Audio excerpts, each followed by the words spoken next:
சற்று முன்பு கிடைக்கப்பெற்ற ஒரு அதிமுக்கியமான மற்றும் பரபரப்பான தகவல் ஒன்று மக்களே. காணொலியை முழுமைக்கும் பாருங்க. அதிமுகவில் மீண்டும் துணை பொதுச் செயலாளர் ஆகிறாரா ஓபிஎஸ்? டெல்லி மேலிடம் போட்ட கட்டளை, எடப்பாடி பழனிசாமி அறிவிப்பு, இதை பற்றி தான் இந்த காணொலியில் பார்க்க போகிறோம். காணொலிக்குள் போவதற்கு முன்பு இது போல அரசியல் சார்ந்த உண்மை நிலவரங்களை நீங்கள் உடனுக்குடனே தெரிஞ்சுக்கணும்னு நினச்சிங்கன்னா நம்ம சேனலை மறக்காமல் சப்ஸ்கிரைப் பண்ணிட்டு பக்கத்தில் இருக்கக்கூடிய பெல் பட்டனை ஆலில் செட் பண்ணி வச்சுக்கோங்க. அப்போ தான் நம்ம போடுற ஒவ்வொரு அப்டேட்டும் பார்த்தீங்கன்னா உங்களுக்கு நோட்டிஃபிகேஷனில் வரும். இப்போ வாங்க வீடியோக்குள்ளே போயிடலாம். அதாவது அதிமுகவில் இப்போ உட்கட்சி பூசல் காரணமாக இரு அணிகளாக செயல்பட்டு கொண்டு வருகிறார்கள்.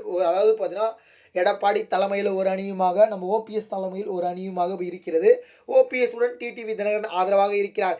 இந்த ஒரு சூழ்நிலையில் பார்த்தீங்கன்னா டெல்லி மேலிடம் பார்த்தீங்கன்னா எடப்பாடியை அழைத்து எடப்பாடியிடம் பார்த்தீங்கன்னா நிபந்தனை கூறியதாக சொல்லப்பட்டிருக்கு. குறிப்பாக அதிமுகவிலிருந்து நீக்கப்பட்டவர்களை, அதிமுகவிலிருந்து நீங்கி சென்றவர்களை ஒன்று திரட்டி அதிமுகவில் மீண்டும் பார்த்தீங்கன்னா அவர்களுக்கு பதவி கொடுக்க வேண்டும் அப்படின்னு சொன்னதாகவும், அதற்கு எடப்பாடி பழனிசாமி அவர்கள் மறுப்பு தெரிவித்ததாகவும் சொல்லப்படுகிறது.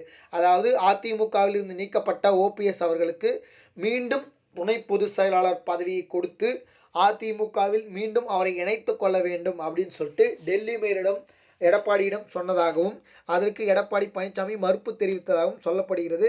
அதனால் பார்த்தீங்கன்னா இவர் ஏற்கனவே எடப்பாடி பழனிசாமி ஸ்ட்ரிக்டாக சொல்லிட்டாரு, அதிமுகவில் துரோகம் பண்ணவர்களுக்கு இடமே கிடையாது, கட்சியில் உழைப்பவர்களுக்கு மட்டும்தான் இடம் அப்படின்ற மாதிரி சொல்லியிருக்கிறாரு.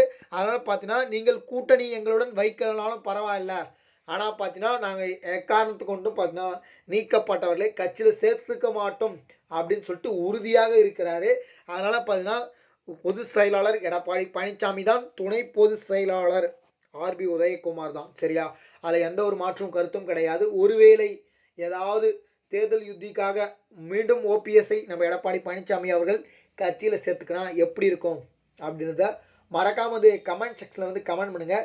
ஏன்னா அதிமுக இந்த வருகின்ற தேர்தல் ரொம்ப முக்கியமான தேர்தல். அதிமுகவிற்கு படுந்தோல்விக்கு பிறகு பார்த்தீங்கன்னா, பல தோல்விக்கு பிறகு பார்த்தீங்கன்னா ஒரு வெற்றி கிடைக்குமா அப்படின்ற மாதிரி பார்த்தீங்கன்னா அதிமுக இருக்கிறார்கள் நிலைப்பாடில்.